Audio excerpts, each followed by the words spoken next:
संक्रांतीनिमित्तानं पतंगबाजीला सुरुवात झाली, मात्र पतंगाचा नायलॉन मांजा जीवघेणा ठरतोय। पुण्यात दुचाकीवरील महिला गंभीर जखमी झाली। नाशिक, छत्रपती संभाजीनगरातही अशा घटना वारंवार घडतात। बंदी असूनही नायलॉन मांजा येतो कुठून, हाच खरा सवाल आहे। पाहूयात एक रिपोर्ट। नायलॉन मांजा जीवावर उठला।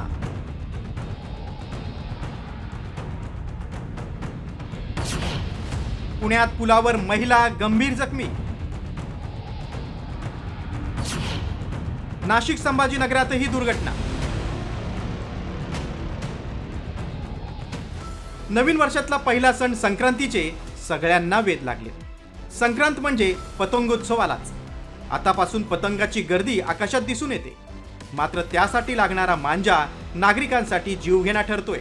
पुण्यात बोपखेल खडकी पुलावरून जाणारी महिला जखमी झाली।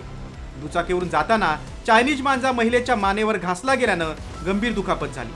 नागरिकांनी धाव घेत महिलेला मदत केली, मात्र अशा घटना पुण्यासह इतर शहरातही वारंवार घडतायत। नाशिक शहरातील सातपूरमध्ये सुषमा यादव या महिलेच्या पायाला नायलॉन मांजामुळे मोठी जखम झाली, तर मनमाडमध्ये काही दिवसांपूर्वी डॉक्टर विद्या मगर दुचाकीवरून क्लिनिकमध्ये जात असताना मांजामुळे जखमी झाल्या होत्या।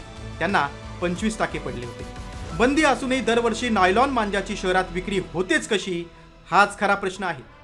नायलॉन मांजामुळे दरवर्षी शेकडो पक्षी जखमी होतात। चायनीज मांजा आणि नायलॉनचा मांजा एवढा घातक आहे, तो वर्षानुवर्ष टिकून राहतो। तर त्या चायनीज मांजामुळे कित्येक पक्ष्यांचे जीव जातात, कित्येक लोकांच्या मानेवरनं चायनीज मांजा फिरून कित्येक लोक जखमी झालेली आहेत। पुणे शहरातील सर्व लोकांना आम्ही नेहमी आव्हान करत असतो की कृपा करून तुम्ही चायनीज मांजा वापरू नका। चायनीज मांजा न वापरता साध्या धाग्याने सुद्धा तुम्ही पतंग उडवू शकता। दुसरीकडे छत्रपती संभाजीनगर शहरातही नायलॉन मांजामुळे अनेक नागरिक जखमी झाले, त्यामुळे पोलिसांनी कडक पावलं उचलली। नायलॉन मांजा वापरणारे आणि त्याची विक्री करणाऱ्यांवर ड्रोनद्वारे नजर ठेवण्याचा मोठा निर्णय पोलिसांनी घेतलाय। मुलांनी नायलॉन मांजा वापरला तर पालकांवर गुन्हा दाखल करण्याचा इशारा दिलाय।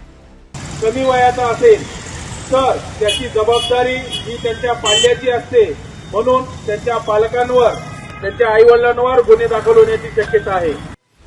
राष्ट्रीय हरित न्यायाधिकरणानं या मांजावर बंदी घातली असली तरी त्याचा वापर काही थांबलेला नाही।